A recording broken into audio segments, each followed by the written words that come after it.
I have this series that I've been working on that sort of like personify life. The first one's in here, and then I've got a couple more that I'm going to read here tonight. The first of them is called Love Lost. Life turns her face towards me, this time the barrel of a gun, asking me the only question that really matters. Splintered into a million wavering facets, a riddle in every language that I don't know how to speak. Who are you? Why are you here? How badly do you want to be? I know so many words it seems, yet they all evade me when I need them most. I've learned all about vanishing from some of my favorite people. I have opened fire into the afternoon sky, demanding their release. I have crawled towards it, intent to rip open the fabric of time and drag them all home.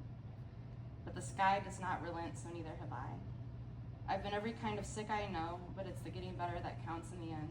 I've turned every place there is to turn, only to end up at each dead end. Drugs don't actually kill you most days, they just make you forget how to live. My will is intrinsically serrated. What I want is never what I actually want. So then what is a little more confusion, a little more grief? A knot in my neck perhaps, or a new twinge in my wrist maybe. When I am already a mason jar filled with the memories of better people who did not have the luck to survive themselves as I did. Tell me by what kind of artifice, what law, what awful magic, what sleight of hand might loss eat from me today?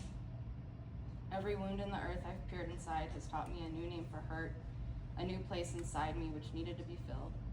So I have dug endlessly in this life, nail beds stained with the dirt I refuse to join, my fingers some nights mostly tombstones.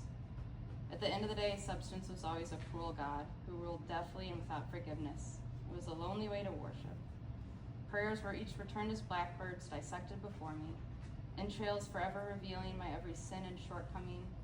Still today, my mouth fills with feathers each time I must ask for something that I need. All pain is reproducible, I say, forever breeding, greater and greater lines of succession. It is relief that is often difficult to come by.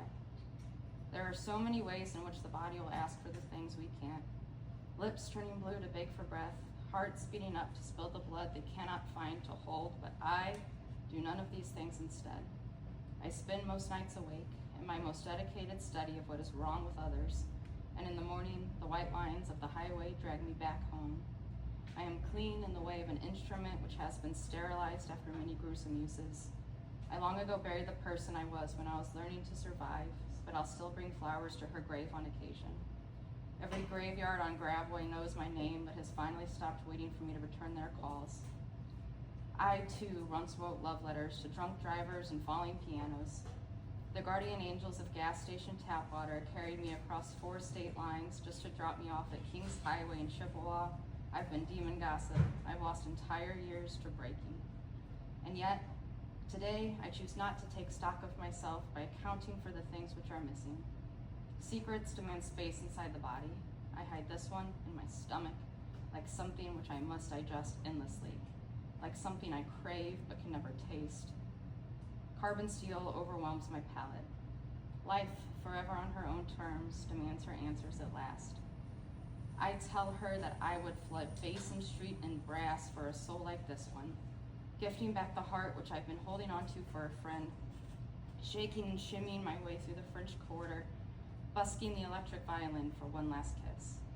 I tell her that I do not know the word for this bloody crusade in which I eternally war to stay where I am, but that it will always be one of the things I know best.